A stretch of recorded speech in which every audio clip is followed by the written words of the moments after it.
The Super Bowl's in the books. The Eagles are the champs, and now it's the start of the Browns Super Bowl season. The draft, right? The draft, free agency, the offseason. This is where we can actually finally start to get excited, Browns fans, about the future, the possibilities. Be nervous about the guys making the picks. Of course, there's Myles Garrett news as well. We'll get into all of it right now. Let's get to the show. Turn up your volume. Because you're about to listen to The Sick Podcast with Andy McNamara, the sickest Cleveland Browns podcast. Chubb runs, he's to the 10, 15, he's to the 20, 25, 30, 35, 40, 45, 50. There goes Chubb, he's to the 30, 20, 10, 5, touchdown, Shabba-lubba hub. It's gonna be sick. Hello, everybody. Welcome. The NFL season's over. How'd you like the Super Bowl? What'd you think? We have a day now to digest it. We're live. Jump on. Get in the chat. We're going to go in a few different directions, and I'm very excited about it. We're going to be talking with my buddy, ESPN 97.3 host. They are home to the Philadelphia Eagles, the champs. We're going to bring in Josh Hennig in a few minutes. And we'll talk about the Super Bowl, but I want to talk to Josh about this. Andrew Berry of the Cleveland Browns, our general manager, of course, trained under Howie Roseman, right? Went there. He was with Sashi Brown. Remember? 1-30. Well, he was part of 1-31. Let's not never forget that. John Dorsey came in partway through, got rid of him. He went to train under Howie Roseman for a year, came back, general manager, paired with Kevin Stefanski. I was hoping through osmosis or something, he would pick up more, the Eagles model. And he did sort of try before the Deshaun Watson debacle. What's the Eagles' strengths? Build through the lines. Well, they spent a lot of money on the offensive line. They tried building out the defensive line, the running game. They had that with Nick Chubb.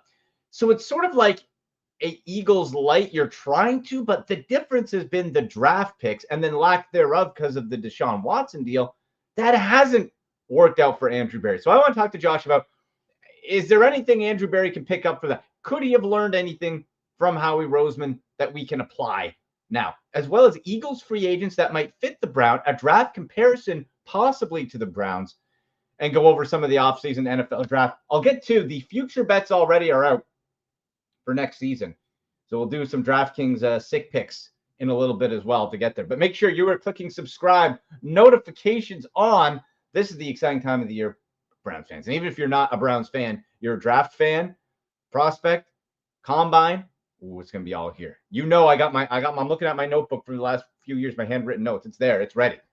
Notifications on, follow, subscribe, share on X at SickPodBrowns, at AndyMC81, Instagram at AndyMC Sports. And we're going to be heading to in a moment the Stadium Mustard Hotline, baby. That's right, from ballparks to backyards and everywhere in between. Stadium Mustard is a smooth but spicy mustard, rich in taste and tradition. Stadium Mustard is real and organic. RFK approved, I'm sure. Not manufactured. Available at Brown Stadium, Guardians Minor League, Northwoods Leagues, all across Ohio, America, Canada, wherever you get. I got the shirt. I got the Stadium Mustard shirt as well. We're looking good, right? Maybe I'll do a Stadium Mustard giveaway. I'll ask Bill, Stadium Mustard Guru. This is the stuff, though, guys. Deli sandwiches, hot dogs, hamburgers, pork chops. I keep telling you about the pork chops. I'm not fooling around with the pork chops, okay? Chicken strips as well. I just keep trying Stadium Mustard on stuff and it's not missing. I put on just about everything, just not my cereal. Okay? Stadium Mustard. Go get it. And we'll get to some DraftKings sick picks in a little bit. But let's bring in my guy. He's riding high. A champion again. The Philadelphia Eagles from 97.3 ESPN. Host Josh Hennig. Josh, welcome, my friends. Go Birds. How you feeling? Go Birds. It's one of those deals where I was just texting somebody before I came on, and we were talking about how it's like it's what's not real is how they won. There was a contingent of us who all believed they could win, right? Sure. It was mostly the haters or the Ric Flair rule people, right? Those were the people who said, hey, the Chiefs going to win this game. But it was the people, there were people out there, a lot of people out there who picked the Eagles. The problem was no one foresaw them having 26 quarterback pressures on Pat Mahomes. And they're the 4th team in Super Bowl history that ever blitz in the big game. So it's just the way it went down. And, Andy, I know Browns fans can appreciate this. Mm-hmm. This is an entire organization that people had bleep with, right? Yeah. They had some sort of problem with everyone, right? Yeah. Yep. Well, nobody liked Fangio in Miami. Well, Sirianni's weird. He talks about flowers. And Jalen Hurts never smiles. And, well, why did the Eagles pay so much money for Saquon Barkley? And, this team drafted Jalen Carter. Do you know what he did off the field, right? And Zach Bond. Who the heck is Zach Bond? And you brought C.J. Gardner-Johnson. He was injured last year. And how are you starting 2 rookies in the secondary? Yeah. And on and on and on. And it feels like Al Davis. Just win, baby. Just win. It worked. Howie Roseman has the magic wand, the touch, Josh. The last 2 drafts, I just fawn over the picks and the fit. And you're right with Jalen Carter. The thing is, off the field, you can look. Deshaun Watson. Hello. It doesn't get much worse than that. But there's bad dudes across sports. So you have to think, can you live with it? If you want to be all ethical and moral and not like anyone who's done a bad thing in the NFL or sports, you're probably not going to watch sports. Go watch the ballet. And I guarantee you there's weirdos there too, but maybe more so. Okay? So the thing is, you have to get over that. And if it's a case where you look at Jalen Carter, can you live with the off the field and the attitude? The Eagles said yes. Looks like a good decision. How about Nolan Smith?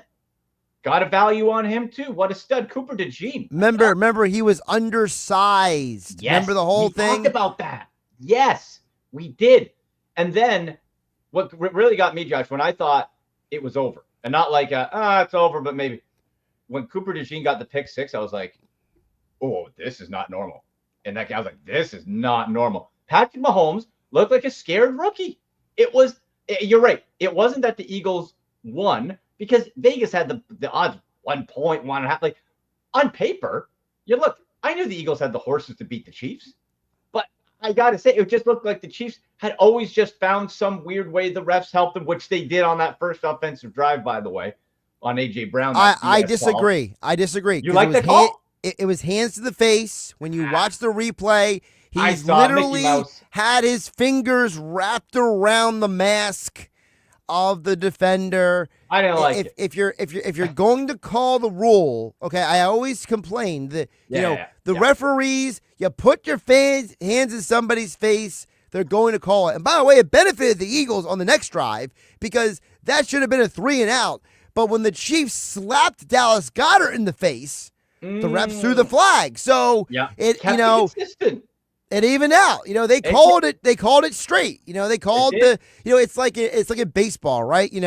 It's the idea of it's like, well, if the umpire is calling that outside corner for everybody, who cares? Like what to expect, right? That's all you want. So and to me, I think that it's like how in football, like, and this because for Browns fans, all those years with Joe Hayden, right? Well, why did Joe Hayden almost never have a flag thrown on him? Because Joe Hayden always played the ball, right? Yeah. The whole thing was Hayden always turned around and played the ball. It's these corners who play the receiver and never turn to the ball. You get in trouble. They always get the flag, in college, but you don't hear. Yeah. But boy, the Eagles' whole roster. My point about gushing about and being about the Eagles, Josh, is that, like I said off the top, Andrew Berry, our general manager since 2020. Yep. Trained under the wisdom tree, the learning tree, to quote Chris Jericho in AEW, the learning tree of Howie Roseman, right? Collecting the apples of knowledge from the tree. But what happened, Josh, is, like I said, it looks like there's parts of it. What did the Eagles do well? Build the line of scrimmage. Andrew Berry did that on the O-line. Less successful, but tried to do it on the D-line. You had Nick Chubb running game. Phenomenal. Build the secondary out. Denzel Ward got Martin Emery. He's trying, but the problem is, Josh, there's just too many misses. The one-year deals that work for other teams don't work here. The draft picks who maybe don't work here. And then you give them all away, of course, the draft picks, because of Deshaun Watson, and you went haywire last year. So my question to you is, do you feel from what the Browns, the capital they'll have in the draft or whatever, like from Andrew Berry, does Howie Roseman teach? Does he have like a disciple tree that I can hope that Andrew Berry can remember? I don't know. Well, here's how I would describe it. So, like, if you were to use the wrestling analogy, okay, because obviously we're just going down that hole. Everything's wrestling. Yeah. So, like, if you compare Ric Flair's two most famous ally groups, right? If you compare the Four Horsemen to Evolution, I think if we had a 4-man match, right? Evolution is beating the Four Horsemen. Right, but with physical, they have the better physical tools. Yeah, I mean, Batista alone is probably just wrecking people. Right, Randy's going to find a way to be slippery. Right, and I mean, Triple H. I mean, end of story, right? Yeah. So it's like, no offense to Anderson, and what was the other Tully? Like, no offense to those guys, but it's like. So, like, to me, it's the same thing with Andrew Berry. It's like you got this long list of people Howie has worked with, right? And there's a long list of people who have been associated with the great one, Ric Flair, right? But not everyone is built the same. Not everyone has been. I think that's the problem with Berry. I think Andrew Berry is a guy who means well, but I think the bigger problem is you and I have talked about on this very podcast, the Sick Podcast, with Andy McNamara. We've talked about. I think the problem is up above Andrew Berry. And I think that what makes the Eagles formula work is not just Howie. It's the owner.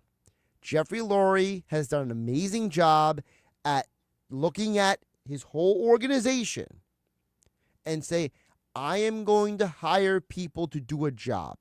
Right.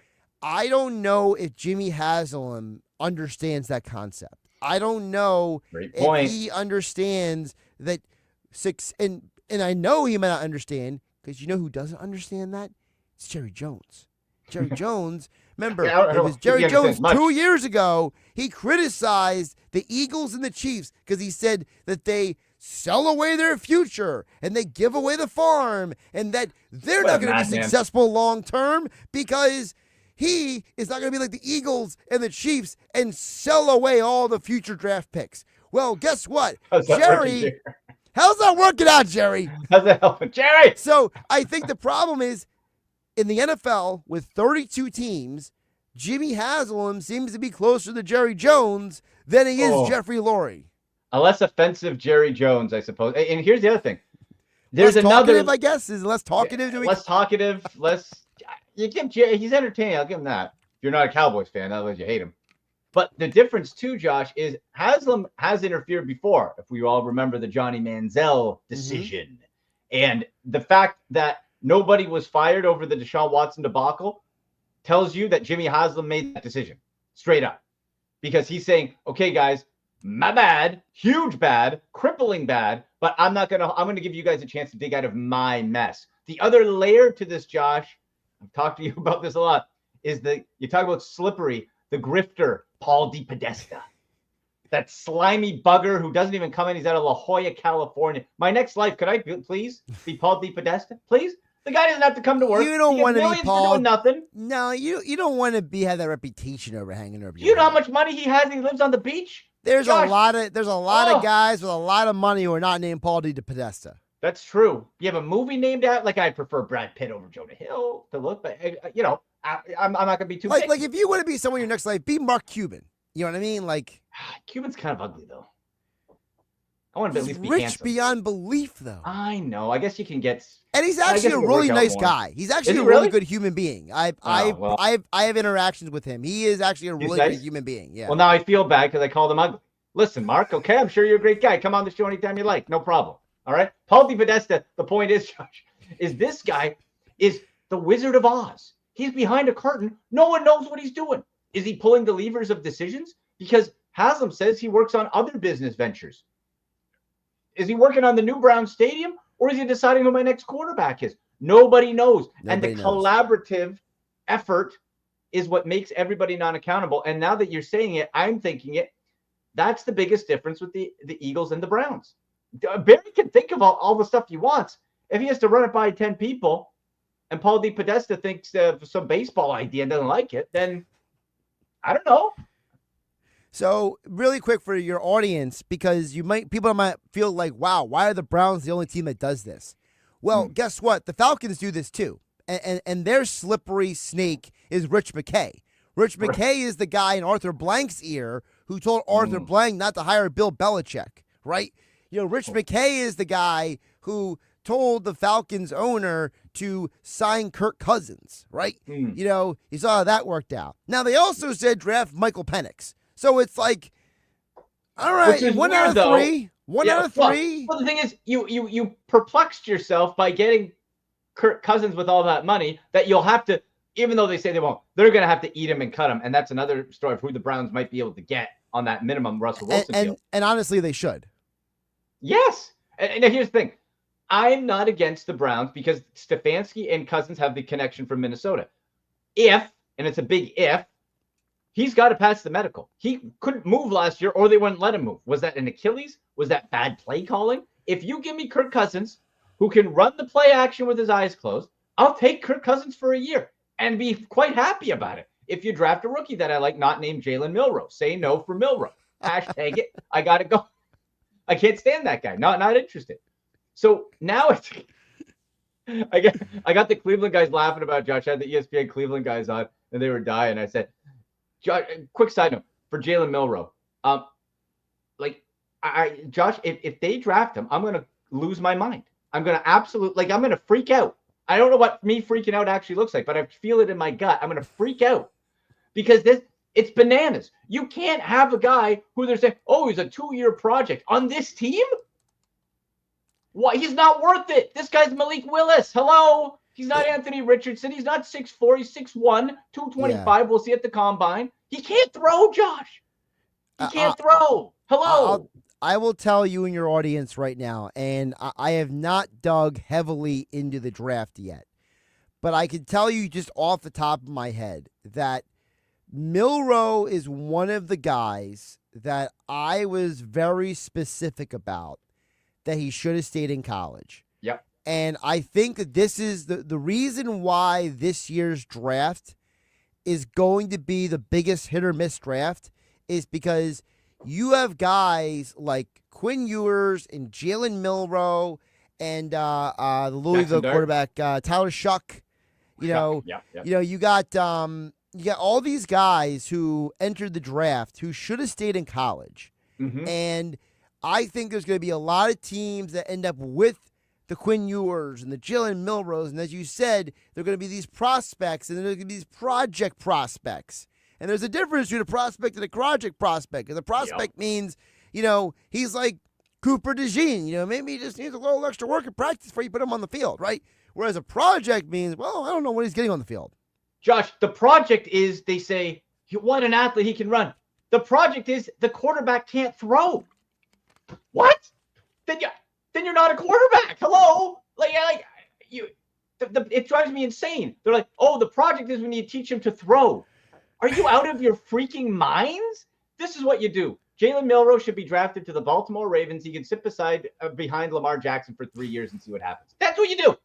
That's what you do. That's it. That's where Jalen Milroe threw. Josh, I can't. I don't even want to think about it.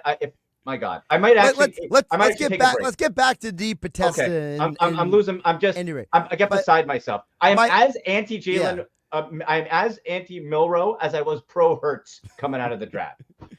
So my larger point was that the Browns are not the only team that does this weird, like the GM reports to some other weird guy in between. Like, for example, right now Washington is doing that. Okay, Adam Peters actually has to talk to Bob Myers in Washington. By the way, Bob Myers, not a football guy.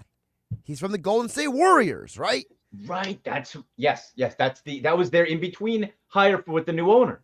Right. So I just gave you two examples of teams that now the Falcons are not a total dumpster fire, right? They're not totally pieces. Yeah, they have had some success with this model, right? Thomas Dimitroff has talked about how, he would have liked more freedom when he was the GM of the Falcons, right? Right. But he didn't have it, and they did their best with what they had, right?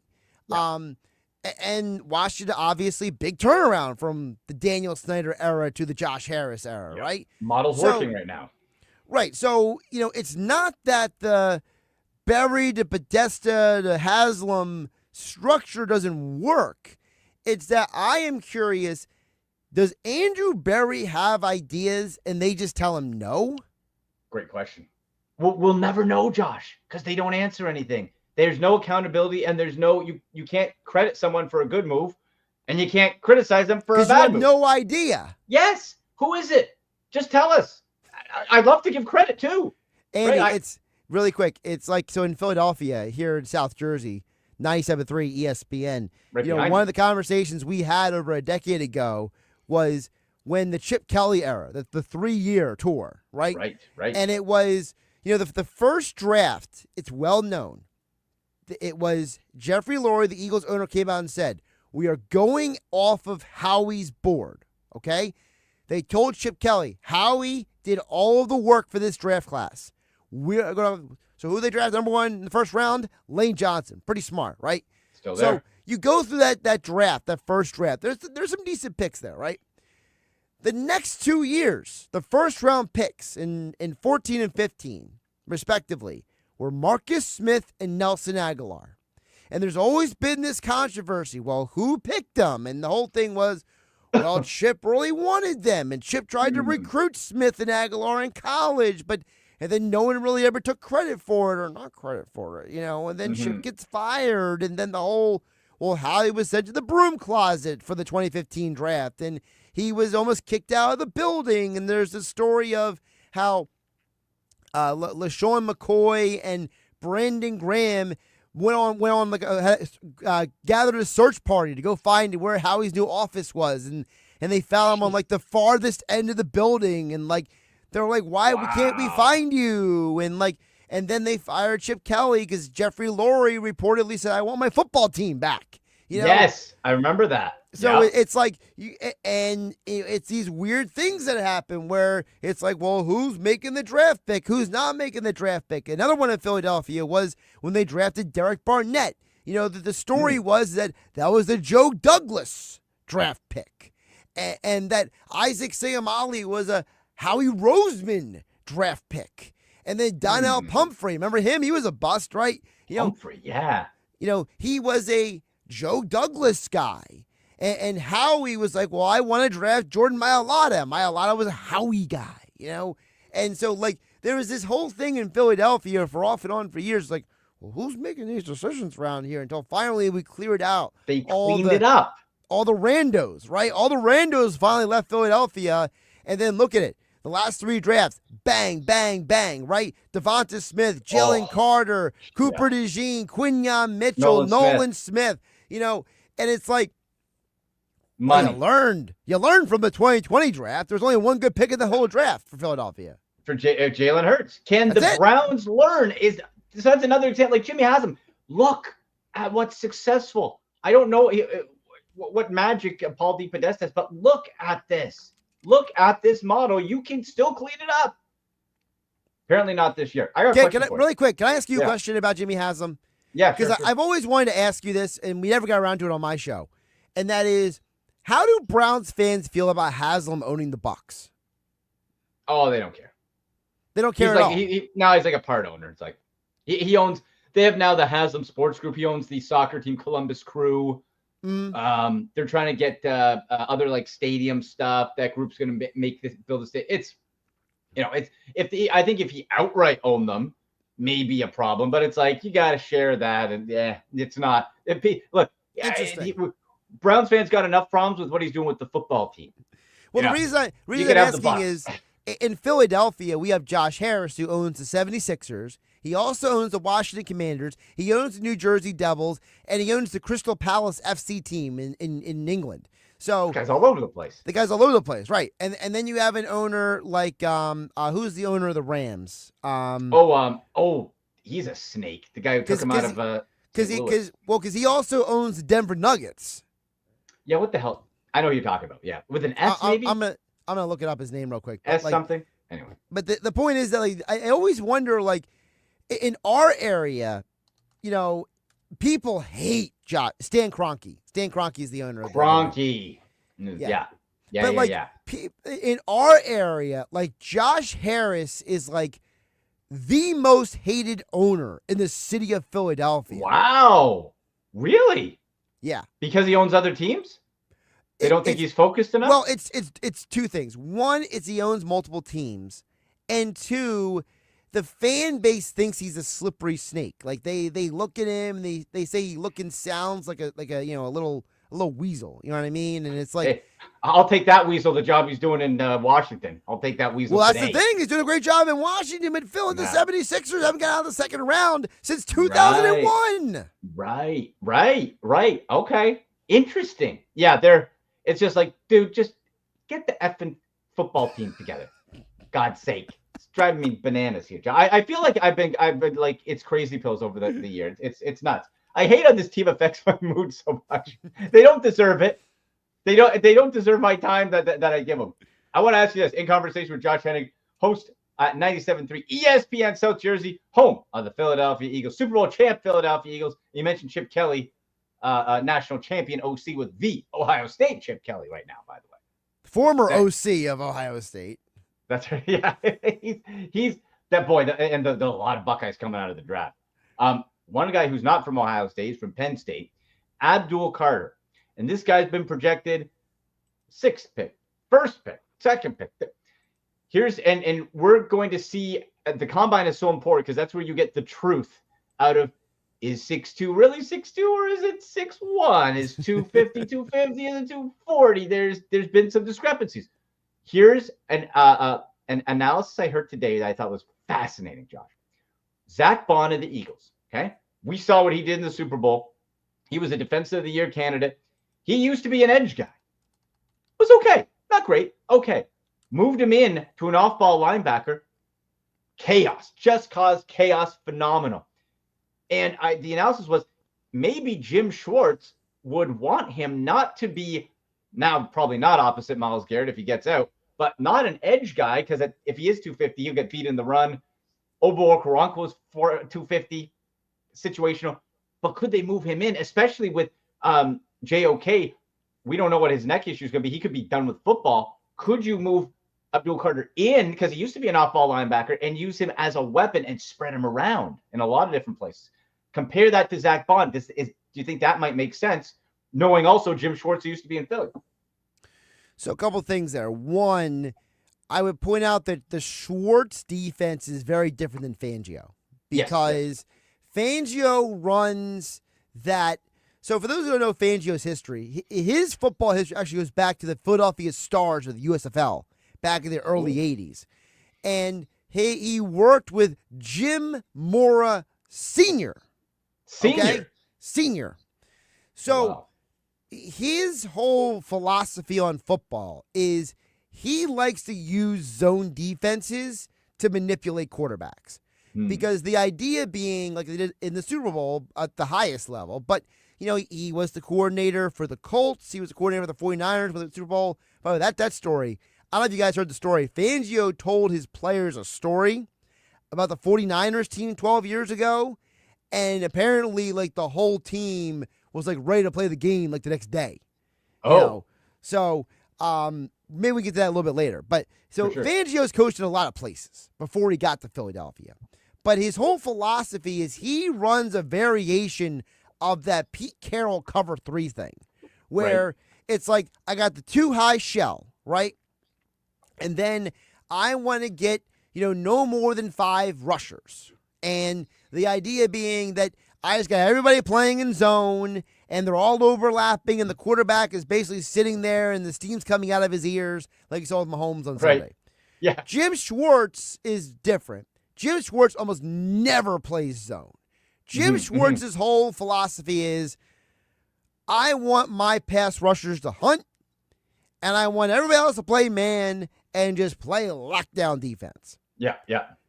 So the reason why I don't know if I can turn Abdul Carter into the next Zach Bond is because I don't know if Schwartz is going to ask Carter to play zone. Remember, if you go back and rewatch the Zach Bond interception in the Super Bowl, and you go back and watch some of Zach Bond's big plays this year, he's not playing man. he's playing a zone coverage where he's reading, right? Right. So to me, when I look at Abdul Carter, I also realize he's about 30 pounds heavier than Zach Bond. Yeah. So, now I don't know if he's taller because they're both listed the same height, right? They're both listed at 6'3". And as you said, is he 6'3"? Is he 6'2"? We'll find out. I don't know. Right? Yeah. And is that 30 pounds heavier than Zach Bond? Is it a real 30 pounds? Is it a muscle 30 pounds? Is it a, hey, I've maybe been eating too much Tostitos, extra 30 pounds? I don't know, right? Right. So my thing with Schwartz is, from our time in Philadelphia, he loves pass rushers. Like he is borderline in love with pass rushers. And so I think that if they draft Carter, I think Schwartz looks at him and says, go hunt, big boy. Like, and I know that there's some concerns that, Carter is not the biggest edge rusher in the world. Yeah. I believe he's listed, 258 is the number he's listed at? Something like that. Like, I think it'd be better maybe in a 3-4, maybe like a Pittsburgh. Well, Baltimore, that's the thing. Is he really better in a 3-4? Because, what if Jim Schwartz finally gets his hands on some consistently playing bigger D tackles in Cleveland? Like, you guys know what it's like. You guys haven't had a consistent D tackle play in the entire Jim Schwartz time there in Stefanski. So, no, you're right. What if the answer is, hey, we get Carter in the first round? I'm just trying to tell you. Let's say Carter is the first round guy, and then maybe later in the draft, right? Maybe you look around and you get what's his name, Collins from Texas, right? I got a couple names of mocks that I did that I like to go along with that. Like another option too, Josh, could be getting Mason Graham right off the bat, right? Well, the question is, if you get Mason Graham and then you trade away Myles Garrett, then who's on the edge? That's the problem. That's the big. Whereas big if you draft Carter and you get a guy like Collins, let's say in the third round, I'm just as an example. I had that in my mock, Alfred Collins. Yeah, I got him. Same mindset. That's awesome. But it's like he's 6'5", he's 320, and he's one of these He's not Jalen Carter. I know that. But, he's like a combination of Jalen Carter and Jordan Davis where he's, freakishly big athletic dude. Mm-hmm. And it's like, if you can get two guys who will demand attention, that's how Schwartz has his success. I listen to Chris Long's podcast a lot. And Chris Long was on the Eagles 17 and 18 teams. And they used to run something called a NASCAR package. And the idea is that instead of having 2 D tackles and 2 D ends out there, they would have 3 D ends with Fletcher Cox. And so the idea was it would be Fletcher and Brandon Graham on the inside, and it would be Chris Long and let's say Vinny Curry on the outside for Philadelphia. And they call it the NASCAR package because all 4 of those guys could get off the ball quick. Be like boom, boom, boom. Like they were all pedal to the metal dudes. So could Schwartz try to get more pedal to the metal dudes, right? Can you get more guys who can, even Williams from Ohio State, right? He's an explosive dude. You need penetrators, not run gap. The problem is, I think, Josh, Andrew Berry has tried drafting defensive tackles. They've just been later picks who have at best been run plugs. Yes. And not be able to penetrate. Now, Michael Hall from Ohio State had some legal trouble, missed a lot of his rookie year. I think if you got a better complement to him beside him, I think he could develop into a good piece like that. But you need more horses. And you're right. Schwartz has not had the personnel to be able to do that. And you take away Myles Garrett, then I don't know what the hell you do. Well, how about this? I haven't done a crazy amount of work on the draft yet, but I know for me, the guy from Notre Dame, Howard Cross, he's not the biggest guy in the world, but he's an active. He's a guy maybe you get in the 4th or 5th round, right? He's not gonna be a high draft pick. He's not big enough, but he's strong and he's active. And is it something where can you give Jim Schwartz some variety? You know what I mean? Can Rotation, you give him, mix it up. right? Yeah. Give him some different pieces. You know, you go back and look at that Eagles team in 2017. They love to rotate the D line. You know, half the reason why Bo Allen was on that team was because basically it was like, hey, Bo, you're playing first, second down, and then get off the field. Then get out of here. Well, like, right. and another fail for Andrew Berry. They tried to get Quentin Jefferson, who had a great year with the Jets. They let him go.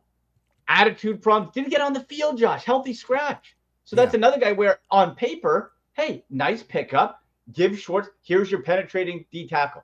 And the guy was a head case, and it didn't work. Now, if we look to free agency, and we have to remember, the Browns do not have a lot of money because currently they sit $26 to $28 million over the cap. If you trade Myles Garrett, you can add on another 34+ mil of dead cap money to that.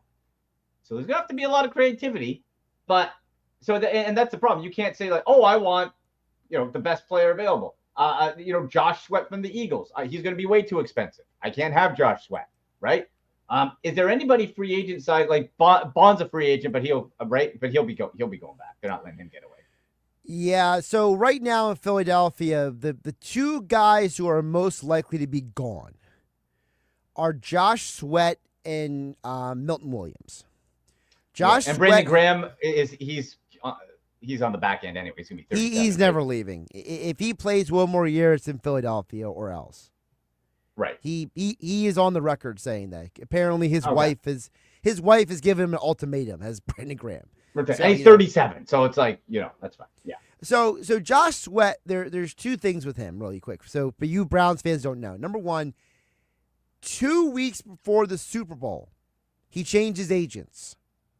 He now has Drew Rosenhaus. Uh-oh, that's expensive. So Drew is going to be hunting for that big paycheck, right? Yeah. And I know that the talk is that Sweat is going to be looking for at least $10 million a year. So he's out. Can't get him. So I don't know if that's in the Cleveland budget right now. No, it's not. I don't know anything particular. I'm not reporting anything, but I know there's a lot of rumbling. Okay, a lot of out there that apparently he could go to one of the Florida teams because he went to Florida State for college, and I know the Jags and the Dolphins and the Bucks could all use a pass rusher. Sure. So there's a lot of speculation that he's going to go back to the Sunshine State. Milton Williams is the interesting name, I think, more so for you guys. Okay. Because Milton Williams is kind of that like tweener in terms of the money situation. Right. Where it's like maybe he's a guy that, the Eagles might not 100% afford, but another team could afford. Because when you look at the defensive line free agent market, you got guys like Josh Sweat and DeMarcus Lawrence and Chase Young and all these freaks out there, right? And then it's like you got to keep scrolling down the list till you get to Quentin Williams. I mean, even guys, what is it? Kinlaw and Austin Johnson. You got a ton of guys who are free agents. By the way, if you guys get your hands on Austin Johnson, you'd be pretty happy, by the way. Can I afford him? Afford Austin Johnson? I can't afford anything, Josh. I'm at the bargain bin or hoping I can trick somebody. That's it. Austin Johnson with the Penn State originally. But he's 30 years old. He's one of these veteran guys who does all the dirty work kind of D lineman. He's a guy who's good enough to be a pass rusher and a run defender and be a 3-down tackle, but he's not good enough to be ever an all-pro. You know what I mean? So a good, I understand. Yeah, good serviceable guy, not going to hurt you, not going to blow the doors off you. Fine. So now back to Quentin Williams. Quentin Williams is the third D tackle in the Eagles. Milton, right? Milton Williams. Sorry, Milton Williams. Yeah. Okay. So Milton Williams. So he's projected to be a free agent. I know there's that weird thing where it's the Eagles have first right of refusal. Yes. Blah blah. So blah. It could be a non-starter. Yeah. Right. So he could never get to the free agent market. But the question with Quentin Williams is, will he be too expensive to be the Philadelphia third D tackle, but inexpensive enough to be the Browns' number 1 D tackle? Do you think him being a rotational guy, does he have it in him going to be 26 to be a number one? Honestly, I don't think so. I think Quentin Williams I think he's probably the best number 2 on the market. I think he's a guy that benefits from whoever's next to him.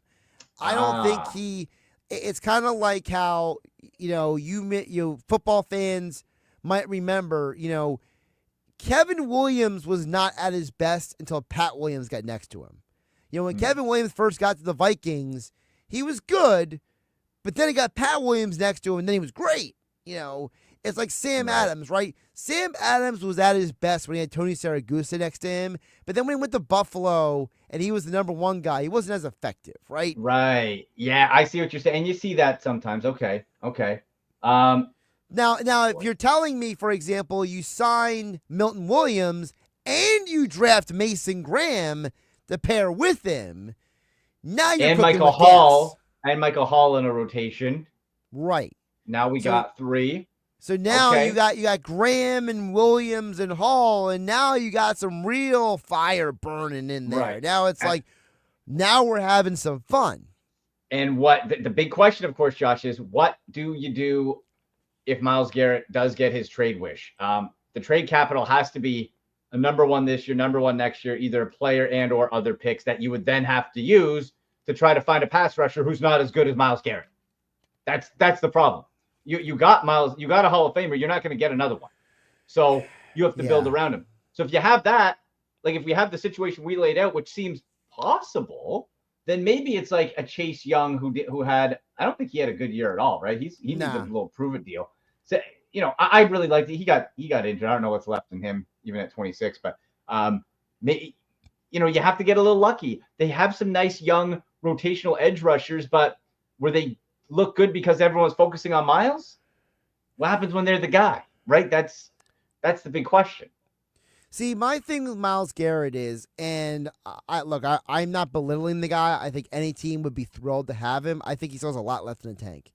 The problem with Myles is there's no guaranteed money left on his contract. And you need a new deal. All of the dead money on his deal, if I remember correctly, it's what, $21 million is the dead cap that he's getting traded? Well, no, if the Browns trade him, it's over 30. It's like $34 million, Josh. If the Browns trade him, yeah. Well, I know. Like well, the reason why I'm putting it out there is because I know his signing bonus was 21, and it was originally 100 of the 125 was guaranteed. Right. So it's like the dead money is more because of the weird way the contract was written. And they also redid it, like Andrew redoes it to free up cap space because of they've had Deshaun Watson. The ripple effect is endless because they have to keep kicking money down the road because of the Watson to free up salary cap. But then the next year you have to pay for that. Oh, then you redo it, and it keeps going on forever. Maybe an NBA style sign and trade, which isn't above the Browns to do something like that. You say, okay, Myles, we work with Team X. We'll sign you, and you'll be the most expensive highest paid defensive player in history. That takes care of that dead cap money. Then with that, the team agreed to it. Then you make the deal. Yeah, maybe the Eagles are that team. Maybe it's something where it's like, hey, we'll take Myles Garrett, you take Milton Williams, and everybody's happy. That's a scenario that could happen. That'd be interesting. Here's my question with Myles Garrett, because I got to be honest, I don't really follow what he says in season as much as all of you cover the Browns, but he was on every show that he get on at Radio Row last week. And the way he talked, he sounded like a guy who was like, I will go anywhere. I don't care. He's like, send me to Siberia. I don't care. You see, he says that, but then he says he wants to go to a winner. But then he doesn't care. Right. So it's like during the season, like, what was the vibe that you guys got from him? Because like for him to be like, I'll go anywhere. I want to go to a winner, but I'll go anywhere. It just sounds like a guy like, is he really that disgruntled with the organization? So here's the backstory to it, Josh. During the year, didn't hear peep. He was borderline defensive player of the year consecutive years again. So he said nothing all year. No, except at the very end of the year, his exit press conference. And he said, I'm not happy with the situation here. I'm not happy with the quarterback situation here. I need to talk to management to hear what the plan is to see. So I'm going to take a step back. The frightening thing to me and Browns fans, Josh, is apparently then he heard the plan and then said, I want out of here. So what's the plan and how scared should I be? That's the problem. Myles Garrett said, I want to hear the plan. All right, Andrew, let's close the door. Comes out, white as a ghost. I'm not interested. What's the plan? What's the he wants to win now. Oh my gosh. Like that's what's scary to me. Not that he's doing all this, and LeBron's his agent and an extra skewer of like, oh, I talked to LeBron on the best way to leave Cleveland. It's like, oh, thanks, pal. Dick. Like Cleveland, this is for you. This is for you. Which also, he's a legend for that, and I'm happy he brought Cleveland a championship. That was, I always felt, the most contrived, planned thing that he knew it would go legend and didn't seem genuine. So you buy into the conspiracy theory that he purposely left Cleveland so they could tank and get a better player so they could come back? No, not at all. I think because I've seen that theory out there. I've seen the theory out there. LeBron purposely left Cleveland to go to Miami so the Cavs could tank for a few years, draft some better players, and then he could come back to a better situation. No, Danny's a front runner fan. He has Dallas Cowboy. He says he's from Akron, not from Cleveland. Whatever. That's fine. He brought the championship. He won the greatest of all time. I'm not going to hate on LeBron James, for God's sake. He brought the Cleveland a championship. But Akron, this is for you, Akron. This is for you. That always felt like, I'm like, dude, you had that written down before if you won. It wasn't genuine. I don't know. You know what it reminded me of? It was like all the dudes who try to replicate the Kevin Garnett. Are you the real MVP? No, that's Kevin Durant. That's Durant. No, Kevin Garnett was the one who screams after Boston won the Celtics won the championship. What did he say? I don't remember that. I gotta look it up. Exactly what he said. It's like. Anything is possible. Producer Shane popped yes. Producer Shane. Yeah. Thanks, Shane. Anything is possible. That I feel like everyone tries to replicate that now. I think that's what LeBron was going for more. He was trying to do his version of the Garnett. Of that. And maybe it was genuine, but it pissed me off that he was talking to Myles. In any case, yeah, he's saying he wants out. His teammates David Njoku and Denzel Ward saying, hey, dog, come on, we're not that far away. Maybe they didn't hear the plan from Andrew Berry. Maybe they are. Because there's a big question. You got to get a quarterback, veteran, you got to sign one, and you got to get a draft pick. Josh, you've been very generous with your time. Let's get one more here, and then we're out. When we look at this free agent potential or available quarterback class, I saw a rumor today. It's like, what about Kenny Pickett to the Browns? I was like, I will die. That's the only thing I will hate more than Jalen Milroe. The guy I've been burying baby hands Pickett's forever. Go there. But is there a quarterback? Remembering, we need, for the Kevin Stefanski system that they're going back to, you need a play action guy, Kirk Cousins prime-esque. Is there somebody cheap? Remember, can't afford people because of Deshaun Watson, that you think makes the most sense? There's possible Kirk Cousins. There's an Andy Dalton. There's a Cooper Rush I might be coming around on who's decent and serviceable at a time. You're better off with Pickett than Cooper Rush. Hey, Cooper Rush is playing games. I don't know, game manager. I need cheap, though. I need cheap. Cooper Rush is smoke and mirrors. Okay. Talk to me. I'm telling you, he is a worse version of Matt Castle. Oh my. Okay. Well, that's there you go, folks. Maybe we don't want Cooper. Maybe I don't want Cooper Rush. But is there like Sam Darnold? I think is going to be too expensive. Daniel Jones intrigues me, but then I remember, he didn't throw a touchdown for like a year. So I'm not sure how excited I am about that. But like, is there a core that you think might fit that's on the cheap that could make sense out of that group? So here's my, and correct me if I'm wrong, but isn't the new Browns OC Tommy Rees? Yes, he was the tight ends coach last year, former Notre Dame quarterback, and was OC in college calling plays for Nick Saban and Notre Dame. Right, but like he comes from that offense that's like that like bastardized version of the West Coast, right? Like that's like his thing. The thing is, though, it's going to be Kevin Stefanski calling plays. It's kind of like Tommy Rees, like, hey, run the meetings, big guy, 32, chill, I think this move was made so that Kevin Stefanski can have full control. The reason I'm asking is because, like, you've seen situations like in Philadelphia, Doug Peterson called the plays, but then Frank Reich was the OC. Yeah. And, like, Frank Reich, he never called the plays, but he was, like, the man in Peterson's ear to be like, hey, I think I should run the ball here, kind of thing. He's kind of like the horse whisperer kind of thing, Right. And then you have situations like, Kyle Shanahan calls the plays in San Francisco, but, like, every one of his coaches gets hired somewhere else. And it's like the McVay thing. It's like, I touched the genie, so I get a job. So it's like, the reason why I'm asking about Reese is because I always feel like in those situations, those offensive coordinators, Tommy Reese here, Frank Reich in Philadelphia, right now it's, who is it? Mike LaFleur is Sean McVay's offensive coordinator, not Matt LaFleur, Mike LaFleur, the younger brother. Okay. Yes. Kyle Shanahan, he said, Mike McDaniel was his. Sure. So like, and those guys become more quarterback coaches than they are offensive coordinators.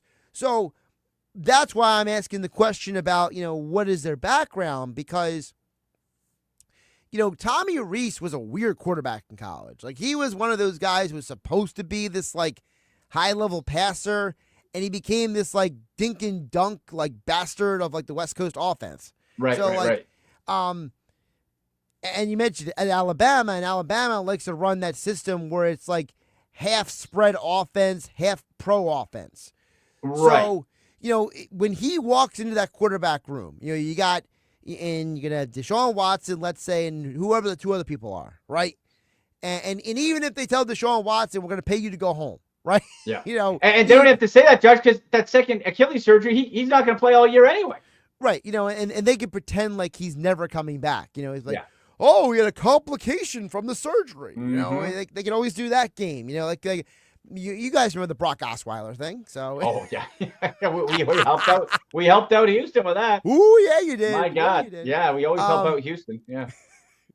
But my larger point is that so whoever's in that room, right? It's got to be someone that Tommy Reese can communicate with, right? And Bill Musgrave. They promoted Musgrave, who Dion put over, who was backup to Steve Young when they won the Super Bowl. Okay. Dion this past week and that's why people started connecting the Browns with Shedeur, saying, boy, Dion was gushing, he was almost in tears about how much he loves Bill Musgrave. I'm like, wow, Bill Musgrave, but so he was those old guys, it's like, he's an offensive advisor. Now he's moved to quarterback coach. Tommy Reese is OC. Right. So I sort of see it as they want to have Reese, they like what they see in him, but he's raw. Musgrave will kind of be the old dude to help him refine him. So I kind of have them as a bit of a package that way. Gotcha. You know what I mean? So okay, that's interesting. All right. Well, still the now in Musgrave, big West Coast offense guy, big West Coast. offense. Okay, that's what he was. Yeah, with San Francisco. Yeah. So I mean, maybe that lends a lot more credence to the Kirk Cousins thing. Now the guy from Philadelphia that is going to be the interesting offseason guy is Tanner McKee, because one, you like him. The Philadelphia Eagles auditioned him in the final game of the season. That you don't play the third string quarterback all 4 quarters if you're not auditioning people to see him. Yep. Number 2, now Kellen Moore is now officially the head coach of the Saints. Right. So do we get a bidding war for Tanner McKee? Like, does Mickey Loomis get on the phone and call Howie and be like, hey, how much can I get for Tanner McKee? And then does Andrew Berry get on the phone and be like, what is Mickey offering you for Tanner McKee? Wow. Because Tanner is that he's not the most mobile quarterback. He is your classic, more statuesque guy. And is he somebody you maybe go out and trade a draft pick for and you sign Kirk Cousins? You know what I mean? And now you got McKee and Cousins and you draft somebody. Interesting. I was gonna say, if I would love to see the Dog Pound's reaction if they're like, "We got our free agent core. It's Tanner McKee." And I'm gonna walk into a lake and take a deep breath. That's enough. Oh my God. Oh, but as a piece, as like an extra bit, I don't hate that, because then maybe you can take a shot on more of a project quarterback in the draft. Right. Like for example, the two guys I look at this draft who I think will be drafted later who have a chance to be good are Kyle McCord and Will Howard. I freaking love Will Howard. Yes, he's on my list. Josh, he's on my sticky note draft day movie. Will Howard, no matter what, I want that guy. I want all Will Howard. Come on. So like to me, and they're two different quarterbacks, obviously. Yeah. And I understand you Browns fans. You look at Kyle McCord, you have that bad taste in your mouth because of his 1 year at Ohio State. But he played very well in Syracuse. He did. And it's very well in terms of like he's going to come to the NFL and like have 4,000 passing yards. I mean, like he went from being a guy who couldn't manage a game to being a guy who all of a sudden was the reason why you won games. Right. And, there's always, I mean, you know how it works. Some of these coordinators, they can't get along with people. I mean, Ryan Day took away his own play calling duties, gave it to Chip Kelly last year, and they won a championship. Was maybe the Ryan Day, Kyle McCord connection the problem, right?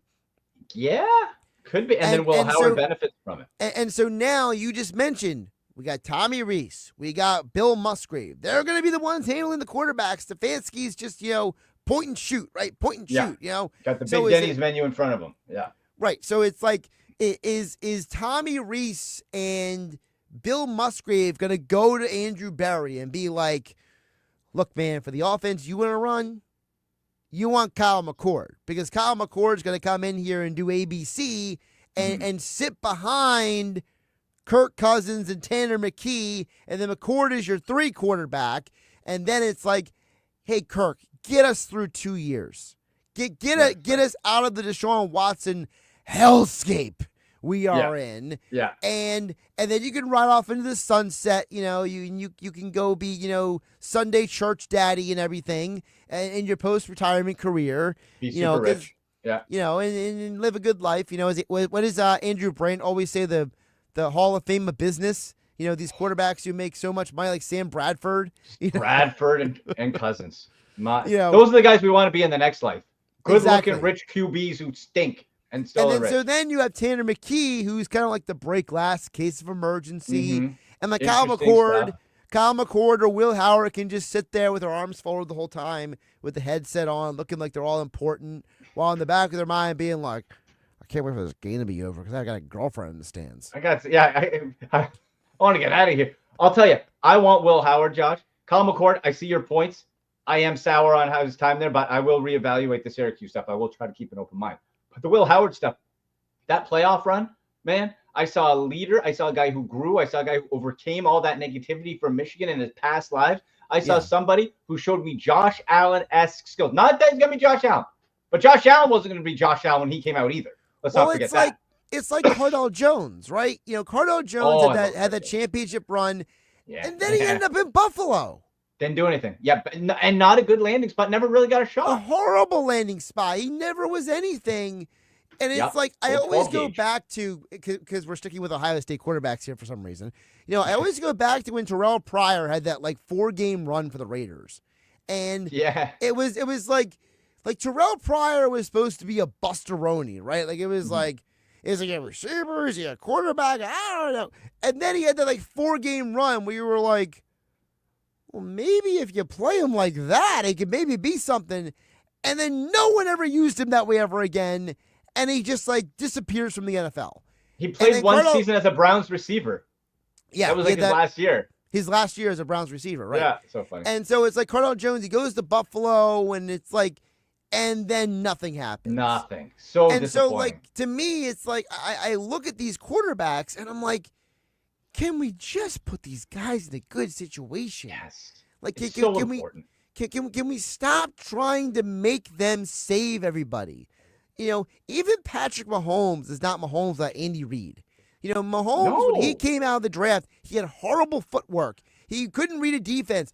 Alex Smith did it, he's talked about on ESPN about how, Alex Smith had to teach Mahomes how to read defenses. What a guy, the entire time in college, he had no idea how to do it. And Mahomes, and he's had the whole year. And Mahomes, for those who've watched the Netflix quarterback documentary, right? and where everybody fell in love with Kirk Cousins because he looks and sounds like the neighbor you always want to have, right? But while Mahomes is like, yeah, when I came to the NFL, I didn't know how to read a defense, and like we're all sitting there like, wait, what? Like Mahomes admitting that, Yeah. So it's like quarterback where they go is so important. Like, do you think Donovan McNabb wins 92 games with the Eagles if Andy Reid is not his coach? Of course not. No. And what happens? What is Sam Darnold if he doesn't go to the Jets? What is Josh Allen if he goes to the Jets? What if Tim Couch had a real coach in Cleveland in 2000? Or an offensive line? Or an offense? Get him killed. Yeah. The landing spot is so important. What if it was Joe Thomas at left tackle instead of God knows who it was? I don't even want to say. You know what's weird too? They had and Kurt Warner, the story, if things don't happen exactly how they is, he's probably still hucking groceries into shopping bags, right? But the Browns had a chance to take Kurt Warner. It's just the bad optics. Kurt Warner. Instead, they took Scott Milanovich, who did nothing. And I bring him up. I will say Kurt was a bad quarterback coming out of college. Yes. He needed a lot of development before he turned into – because I've had Tony Banks on my show a bunch of times. And, he was in St. Louis for the 2 years before the greatest show on turf. And Kurt Warner was on the practice squad and later the roster in St. Louis. And Banks talks about it. He's like, look, if Kurt didn't sit for all those years and soak up everything, he doesn't know if he would have been, poor Tony Banks. He has been backed up by multiple Super Bowl winning quarterbacks. He had Kurt Warner behind him. He had Trent Dilfer behind him. And he had somebody else behind him. And it's like, poor guy. Like, he was never in the right place at the right time. No. Except as they back up quarterback in Baltimore. The landing spot is so important. You're so right. I just hope Will Howard come to the Browns, and if not, just don't go to Pittsburgh. There's a few things in this draft, Josh, that if they happen, I'm gonna lose my mind. The Milroe or Will Howard, who looks like he could be a Ben Roethlisberger, but size wise, next I would die if he goes to Pittsburgh. But oh my God. Okay, buddy. We've been going an hour. You're a gem. You did like 8 hours of radio today. I'm gonna let you get out of here. Go take a break, have a sandwich or something. Use some stadium mustard on it. Enjoy. We'll have to see if we can get Bill to send you some stadium mustard. Get you some stuff on the sandwich. But tell people where they can listen and find you. And folks, this isn't just if you're an Eagles fan. Josh's stuff, I'm on a show all the time. It is just entertainment. So if you're a sports fan, you want to listen to Josh. Tell them. Yeah, so 97.3 ESPN, Monday to Friday. My main slot starts at 6 p.m. Eastern time. My YouTube channel is at Josh Hennig. You can subscribe, jump on there like you do with the Sick Podcast. You can find it on the YouTube platform. All my shows get put on that platform.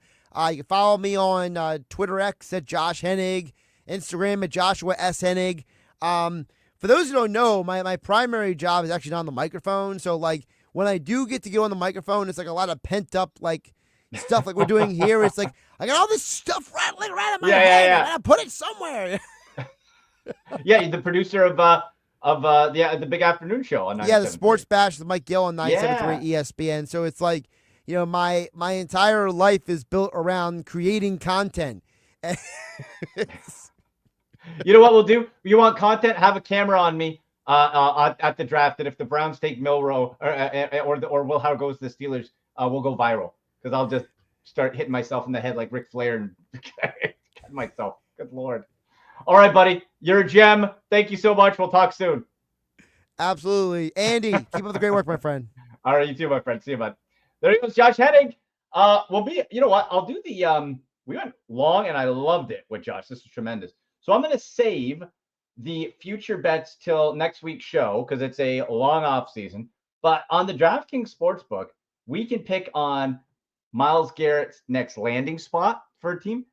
Leader right now is the Washington Commanders at plus 350. Eagles are second at plus 500. Staying on the Browns is third, tied with the Bills at plus 550. Lions plus 650. We can pick next year's Super Bowl. We can pick who's going to go first overall. So I'll dive into that on next Tuesday's show. When we have, I don't want to just rush through it, but DraftKings Sportsbook is where you can do that and bet on anything else. NBA, NHL. I'm a hurling fan out of Ireland. I saw Irish hurling. Bet County Clare plus 650, plus 450 to win the All Ireland Championship. Okay? You can bet all of it on the DraftKings Sportsbook. Use code 6sports, Code 6sports. $5 bet gives you $200 in bonus bets once you make that first bet. $5 bet, $200 in bonus bets. And there you go. You just use the code 6sports, DraftKings Sportsbook.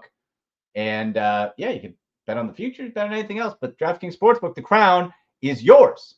Gambling problem? Call 1-800-GAMBLER. In New York, call 877-8-HOPE-NY or text HOPE-NY 467-369. In Connecticut, help is available for problem gambling. Call 888-789-7777 or visit ccpg.org. Please play responsibly. On behalf of Boot Hill Casino and Resort in Kansas, 21 and over. Age and eligibility varies by jurisdiction. Void in Ontario. Bet must win to receive reward. Bonus bets expire 168 hours after issuance. For additional terms and responsible gaming resources, see dkng.co/ftball. There you go, folks. Big thanks to Josh Hennig from 97.3 ESPN. Covers the Eagles, talking Eagles Super Bowl, but also what the Browns can learn from Andrew Berry being there, what they can take, players that possibly could fit from the Eagles on the Browns, and some draft stuff. So if you missed any of the show, go back, watch it. Great stuff with Josh. Thank you to producer Shane and to all of you. We'll be back next Tuesday. And as always, go Browns. And that's a wrap. Hope you don't miss us too much until next time. Follow the Sick Podcast with Andy McNamara on YouTube, Instagram, Facebook, Google Play, and Apple Podcasts.